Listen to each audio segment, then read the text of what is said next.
राधा स्वामी साध संगत जी। बाणी बाणी श्री गुरु अमरदास जी महाराज। आज के सत्संग के अनमोल वचन कुछ इस प्रकार हैं। मनमुख अंधे सूझे नाही, फिर घिर आए गुरमुख बत पावणिया। आज के सत्संग में गुरु साहिब जी ने मनमुख और गुरमुख का विषय लिया है कि मनमुख और गुरमुख में क्या अंतर होता है और वे किस प्रकार से गुरमुखों से अलग होते हैं और केवल गुरमुख ही क्यों परमात्मा को पा सकते हैं। जो मालिक को बाहर ढूंढते हैं वे मनमुख हैं। वह ना पत्थरों में है, ना पानी में, ना उजाड़ों में, ना पहाड़ों में, ना वेदों में, ना शास्त्रों में और ना किसी और चीज़ में है। वेद शास्त्रों में उसकी महिमा है। वेद शास्त्र क्या है? जिस तरह पहले बयान किया गया है, जो महात्मा रूहानी मंडलों पर गए वे हमारी हिदायत के लिए अंदर के नज़ारों का बयान और परमात्मा की महिमा को कागज़ों में ले आए। उनकी महिमा को पढ़ने से कोई फ़ायदा नहीं। अगर कमाई करके अंदर जाओगे वे नज़ारे भी मिलेंगे और परमात्मा भी मिलेगा। उन महात्माओं ने जो कुछ देखा अपने अंदर ही देखा। आप भी अपने अंदर चढ़ो और देखो। गुरु अमरदास जी कहते हैं कि बाहर जितनी कोशिशें हैं सभी फजूल हैं और जो उसे बाहर ढूंढते हैं वे सब अंधे हैं। अब सवाल पैदा हुआ कि क्या उनका भी कभी उद्धार होगा? तो गुरु साहिब जी जवाब देते हैं कि जब कभी वे घूम फिरकर सतगुरु की शरण में आएंगे, नाम लेंगे और नाम की कमाई करेंगे, तब चाहे पर्दा खुले और मालिक मिले। जो महात्मा अंदर जाता है वही हमें भी अंदर ले जा सकता है। जिस तरह कोई बगैर स्कूल कॉलेज के बिना उस्तादों की रहनुमाई के BA MA नहीं कर सकता, इसी तरह जो रूहानियत है वह बगैर टीचर या उस्ताद के आ ही नहीं सकती। और कोई महात्मा जो खुद ब खुद सिमरन करके अंदर गए उन्हें विरोधी ताकतों ने धोखा दे दिया। वे विरोधी ताकतों और शक्तियाँ इसको गलत राह पर बताकर इसे उल्टे रास्ते पर डाल देती हैं। कहते हैं कि जो लोग गुरमुखों के पास आएंगे गुरमुख उन्हें रास्ता बताएंगे और वे अपने घर को जाएंगे। गुर प्रसादी सच्चा हर पाए, मन तन वेखै होमै मैल जाए। कहते हैं वो सच्चा हरि गुरु की कृपा से मिलता है। अगर अंदर पर्दा खुल जाए तो वह प्रत्यक्ष हो जाएगा, मन को लज्जत आ जाएगी, सारी मैल निकलकर बाहर हो जाती है। कबीर साहिब जी का एक शब्द है, 5 लड़के मार के रह राम लियू लाए। मैंने कई महात्माओं से पूछा कि 5 लड़कों को मारकर राम के साथ लिव कैसे लग सकती है, तो वे कहने लगे कि काम, क्रोध, लोभ, मोह, अहंकार ये 5 डाकू हैं। इनको मारकर राम के साथ लिव लगती है। जब आदमी अंदर ऊपर चढ़ता है, नाम की लज्जत आती है, तब वे लड़के बिकार बाहर निकल जाते हैं। कबीर साहिब जी कहते हैं 5 लड़कों यानी बिकारों को बाहर निकालो, फिर देखो लज्जत आती है।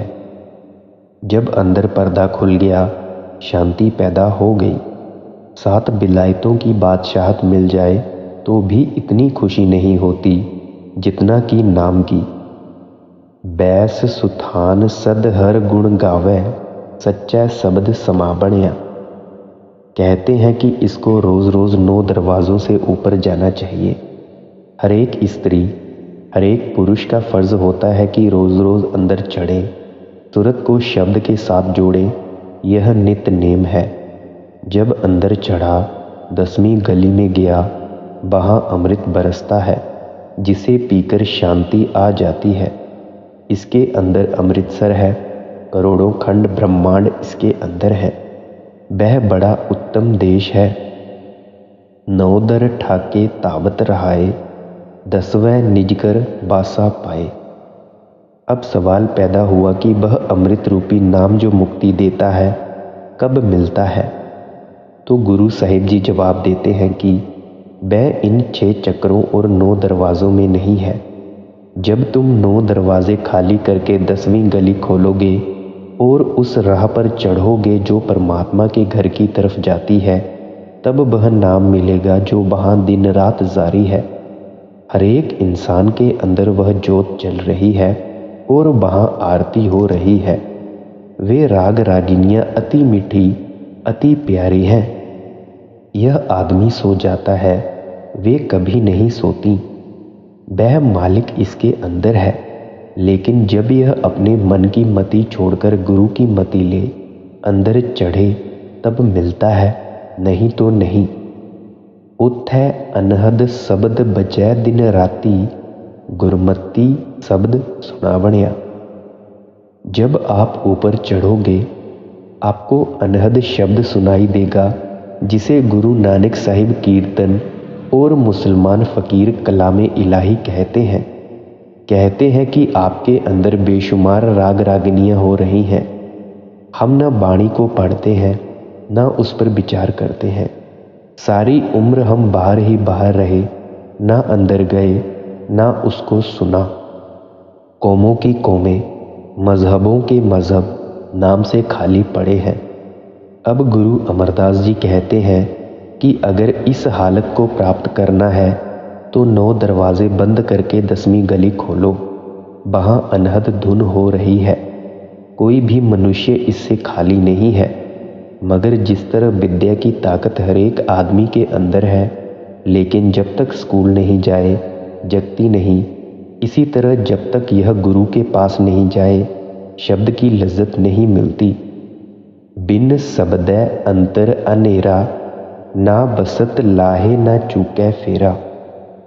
जब तक आत्मा इस पिंड में से निकलकर उस शब्द को नहीं पकड़ती, तब तक आदमी के अंदर वह रोशनी पैदा नहीं होती और न मालिक मिलता है। यह अंधा आया और अंधा ही चला गया। दौलत इसके अंदर है, ना यह अंदर गया ना उसे निकाला। घर में दौलत होते हुए भी भूखा मर गया। न शांति आई, न जन्म मरण खत्म हुआ, बार बार जन्म मरण में आना पड़ेगा। सतगुर हथ कुंजी होरत दर खुलै नाही, गुर पूरै भाग मिलावणिया। जब तक कोई शब्द स्वरूपी, शब्द अभ्यासी महात्मा नहीं मिलता, अंदर पर्दा नहीं खुलता। कुंजी सतगुरु के हाथ में है। गुणी भी है, ज्ञानी भी है, मगर कुंजी वाला महात्मा कहीं कहीं मिलता है। गुरु अर्जुन देव जी कहते हैं, जिसका गृह तिन दिया ताला, कुंजी गुर सौ पाई। अनिक उपाव करे नाही, पाबै बिन गुरु पाई। जब कुंजी वाला महात्मा मिले, वह राह दे, यह पर्दा खोले तो मुक्ति होती है, यूं ही नहीं। गुप्त प्रगट तू सबनी थाई, गुर प्रसादी मिल सोजी पाई। जब गुरु की कृपा से अंदर मालिक के दर्शन हो गए तो रूह कहती है कि हे परमात्मा, तू हर जगह मौजूद है, मगर बहुत लोगों के अंदर गुप्त है, थोड़े लोगों के अंदर प्रकट है। लेकिन तू मिलता कब है? जब आदमी गुरु से नाम लेकर पर्दा खोलकर ऊपर चढ़े। फिर कहते हैं कि तेरा मिलाप हमें गुरु की कृपा से हुआ है। नानक नाम सलाह सदा तू, गुरमुख मन बसावणिया। अब गुरु साहिब जी कहते हैं कि उस नाम की कमाई करो जिसका इशारा गुरुमुख देता है। बाकी लफ्ज़ों को तो सारी दुनिया जपती है, बिना गुरु के ना कोई अंदर गया है ना जाएगा। अब यह पहली मंजिल का हाल है। इसी तरह वाकई की मंजिलें दर्जा व दर्जा है और ऊपर जाना है। पपीहा अपना पन नहीं त्यागे, जले पतंगा ज्योति आगे। अब आगे गुरु साहिबान जी समझाते हैं, पपीहा अपने प्रण पर कायम रहता है। वह बारिश का पानी नहीं पीता, वह ओनली बारिश का पानी पीता है। कुएं, बाबड़ी, दरिया नहरें तालाब भरे हों, वह प्यासा मर जाएगा मगर उनका पानी नहीं पिएगा। एक दफ़ा कबीर साहिब जी का जिक्र है कि वे गंगा के किनारे जा रहे थे। एक पपीहा प्यास के मारे गंगा में गिरा और मर गया, मगर उसने मरते मरते भी अपनी चोंच पानी में नहीं डूबने दी, अपने प्रण को ना तोड़ा। इसी घटना को देखकर कबीर साहिब जी ने उसी वक्त कहा, पपीहा का पन देखे करी, धीरज रहे न रंच, मरते दम जल में पड़ा, तऊ न बोरी चंच। उसका इतना प्यार है मगर हमारा तो इससे आधा भी नहीं। पतंगा दीपक का आशिक है, वो ये नहीं कहता, वो ये नहीं देखता कि दीपक किसके घर का है, वो जान दे देता है। परम संत तुलसी साहिब जी कहते हैं, उत्तम और चंडाल घर, जहंग दीपक उजियार, तुलसी मते पतंग के, सभी जोत इकसार। रूह कहती है, आज मुझे अंदर अकाल पुरुष के दर्शन नहीं हुए, मेरे लिए तो कयामत आ गई। उन रूहों का जिन बेचारियों का पर्दा ही नहीं खुला, उनका क्या हाल होगा। शिष्य और गुरु का प्यार आशिक और मशूक का प्यार है। अगर हम गुरु का भाणा माने तो हमें कोई दुख नहीं होता। अगर परिवार खत्म हो जाए, सतगुरु का भाणा।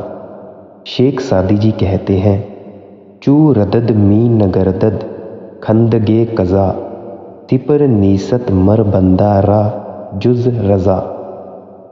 जब जो कुछ उसकी रमज़ में है, उसकी रजा में है, वही होने वाला है और वो मिट नहीं सकता, तो फिर हम उसे प्यार के साथ क्यों ना भोगें। अगर उसका भाणा मानो तो कोई चिंता बाकी नहीं रहती, क्योंकि जब से हम पैदा हुए हैं तब से जो अमीरी, गरीबी, बीमारी, तंदुरुस्ती, दुख सुख लिखवा कर आए हैं, वो हमें ज़रूर भोगने हैं। फिर हाय हाय क्यों करते हैं। कई दफ़ा देखा है कि अगर मुकदमे में जीत नहीं हुई तो कहा कि छोड़ो गुरु को। अगर किसी का लड़का बीमार हो गया, आराम नहीं आया बल्कि मर गया, तो कहते हैं कि छोड़ो सतगुरु को। या यदि कोई और काम पूरा नहीं हुआ तो कहा कि छोड़ो गुरु को। हमारा और सतगुरु का ताल्लुक़ लड़के लड़कियों को सेहतमंद करना, मुकदमे जिताना या और ज़रूरतें पूरी करने का नहीं, बल्कि शिष्य और सतगुरु का जो ताल्लुक़ है वह कुछ और ही है। तू उससे भी रूठ मत और ना कभी अभाव ला। तू जितना सतगुरु के साथ प्यार करेगा तेरा फ़ायदा होगा। सतगुरु बेगर्ज होता है, वो हमसे कोई इनाम नहीं मांगता, हमें मुक्ति देने के लिए मालिक ने उसे भेजा है। सतगुरु तो शीशा है, शीशे को कोई दुख नहीं, चाहे कोई देखे या ना देखे। हाँ, शीशा देखने वाले को सुख दुख है। अगर हंसते हुए देखेगा तो हंसता हुआ नज़र आएगा, अगर रोते हुए देखेगा तो रोता हुआ नज़र आएगा। इसी तरह जब शिष्य गुरु को परमेश्वर समझते हुए प्रेम प्यार लेकर उसके पास जाता है तो सतगुरु का दर्शन करके उसका हृदय शीतल होता है। पर इसके विपरीत अगर शिष्य सतगुरु को अपने जैसा आदमी समझकर जाता है तो क्योंकि उसका अपना हृदय मैला होता है, इसीलिए सतगुरु के दर्शन से उसे शांति और खुशी नहीं मिलती। सो अगर शिष्य मैले हृदय से सतगुरु को देखता है, गुरु की निंदा करता है और निंदा सुनता है, तो इसमें उसका अपना ही नुकसान होता है। उलट कमल अमृत पर्या, इह मन कतोह ना जाए, अजप्पा जाप न बिसरै आद जुगाद समाए। हरेक आदमी का रुझान झुकाव नीचे की ओर होता है। इंसान का हृदय कमल उल्टा हुआ है। हरेक आदमी के अंदर आवे हयात यानी अमृत बरस रहा है, जिसे माया पी रही है, काम क्रोध पी जाते हैं। यह खाली का खाली ही रह जाता है। अगर किसी गिलास को उल्टा रख दो, चाहे सालों साल बारिश होती रहे, उसके अंदर पानी की एक बूंद भी नहीं ठहर सकती। पर अगर उसे सीधा कर दिया जाए तो पहली नहीं तो दूसरी बारिश में जरूर भरेगा, लेकिन भरेगा ज़रूर। जब एक कामिल मुर्शिद मिलता है, वो राह बता देता है, तो हमें चाहिए कि हम उलटकर आसमानी मंजिलों पर चढ़ें तो हृदय कमल सीधा हो जाता है। अमृत बरसेगा और वो अमृत से भर जाएगा। इसने अमृत पिया, शांति आ गई। यह तो अभी पहली मंजिल का हाल है। मन लज्जत का आशिक है। दुनिया की करोड़ों लज्जतें दे दो, यह तृप्त ही नहीं होता। मन को वश में करने की केवल और केवल एक ही दवा है। अगर किसी ऋषि मुनि ने मन को वश में किया है तो इसी दवा से, अगर संतों ने वश में किया है तो इसी दवा से। अब सवाल पैदा होता है कि वो दवा क्या है? वो दवा है नाम अमृत। जब मन को अमृत की लज्जत मिलती है तो ये दुनिया की लज्जतों से इस्तीफा दे देता है। इससे क्या होता है कि मन कैद हो जाता है, इंद्रियां वश में आ जाती हैं। आत्मा अकर्ता और अभोक्ता है। यह खुद न कर्म करती है, न भोग भोगती है। इसका एजेंट मन है। जब मन काबू में आ गया, मन से हम दूर हट जाते हैं, परे हो जाते हैं, तो हमारी आत्मा आज़ाद हो जाती है। कहते हैं सतयुग में भी यही दवा थी, त्रेता में भी यही, द्वापर में भी यही और कलयुग में भी यही है। गुरु नानक साहिब जी कहते हैं, आद सच जुगाद सच है भी सच, नानक होसी भी सच। हमारे और परमात्मा के बीच में अगर कोई पर्दा है तो वो केवल और केवल हमारे मन का पर्दा है। हमारे मन में ये मैं मेरी का पर्दा लगाया हुआ है।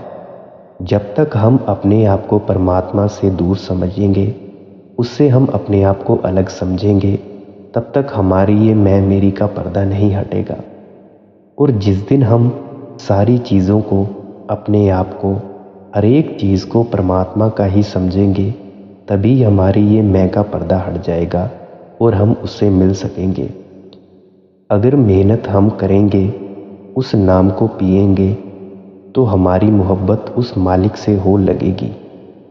गुरु तेग बहादुर जी कहते हैं, मन माया में रम रहियो, निकसत नाहिन मीत, नानक मूरत चित्र जीव, छाड़ित नाहिन भीत।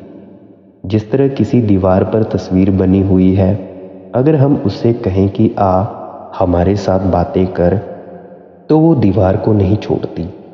इसी तरह हमारा मन दुनिया के पदार्थों में फंसा हुआ है। जब यह उलटकर अमृत पिएगा तो ये कैद हो जाएगा। जब मन कैद हुआ, आत्मा आज़ाद हो गई। अंदर मीठी से मीठी, प्यारी से प्यारी रागनियाँ हो रही हैं। वह राग कब से शुरू हुआ? जब से ये दुनिया बनी। और यह राग कब खत्म हो सकता है? जब यह दुनिया खत्म हो जाएगी। इन रागों के जरिए रूह को ऊपर चढ़ना है।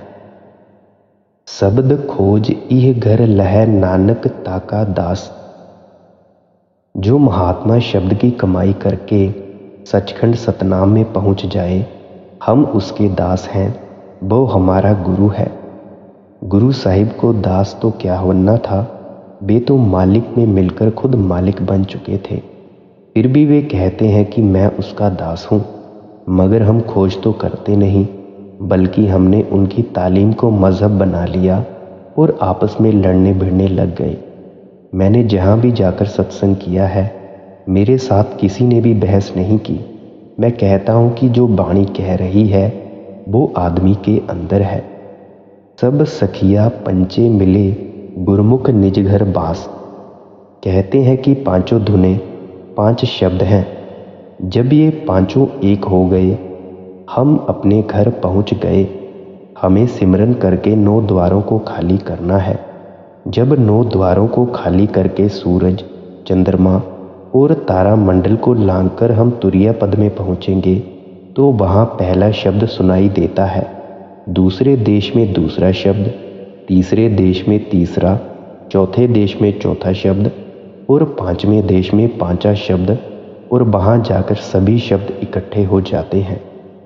हमें पहले शब्द को पकड़कर दूसरे देश में पहुँचना है, दूसरे शब्द को पकड़कर तीसरे देश में पहुँचना है, तीसरे शब्द को पकड़कर चौथे में और चौथे शब्द को पकड़कर पांचवें देश में पहुंचना है। पांचवें देश यानी सचखंड में जाकर पांचों शब्द एक हो जाएंगे। वही हमारा असली घर है। हम वहाँ से आए हैं और हमें वही जाना है।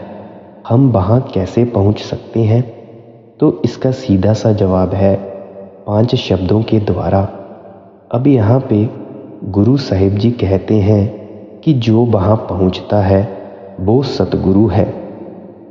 रैयत राजे दुर्मत दोई, बिन सतगुरु सेवे एक ना हुई। अब गुरु साहिब जी कहते हैं कि क्या राजा, क्या प्रजा, क्या अमीर, क्या गरीब, सभी बाहर दुर्मति यानी मनमत में बैठे हुए हैं। जब तक इसे कोई रूहानी मंडलों पर जाने वाला गुरु ना मिले, यह नाम के साथ जुड़कर एक ना हो, यह परमेश्वर से मिलकर परमेश्वर नहीं होता। बिना नाम, बिना पूरे गुरु के ना कोई अंदर गया है और ना ही जाएगा। यह तालीम, यह होका गुरु नानक साहिब जी का है। अब जो हमारे भाई धर्म पुस्तकें पढ़कर कहते हैं कि हम अंदर जा चुके हैं, बेशक लोग गुस्सा होंगे, लेकिन असलियत यही है कि उनका ख्याल गलत है। पोथियों में नाम की महिमा है, बल्कि नाम नहीं। गुरु नानक साहिब जी कहते हैं कि नाम बड़ा ऊंचा है, वो लिखने पढ़ने बोलने में नहीं आता। वेद शास्त्रों ग्रंथों पोथियों से हमारा प्यार क्यों है? जब हम उन्हें पढ़ते हैं तो वे हमें खींचते हैं, नाम की तरफ ले आते हैं। जब अंदर वो नाम प्रकट हो जाता है तब कोई जाति पांति नहीं रहती। जो ऋषि मुनि हुए हैं, जब उनके खानदान की खोज करोगे तो क्या निकलेगा?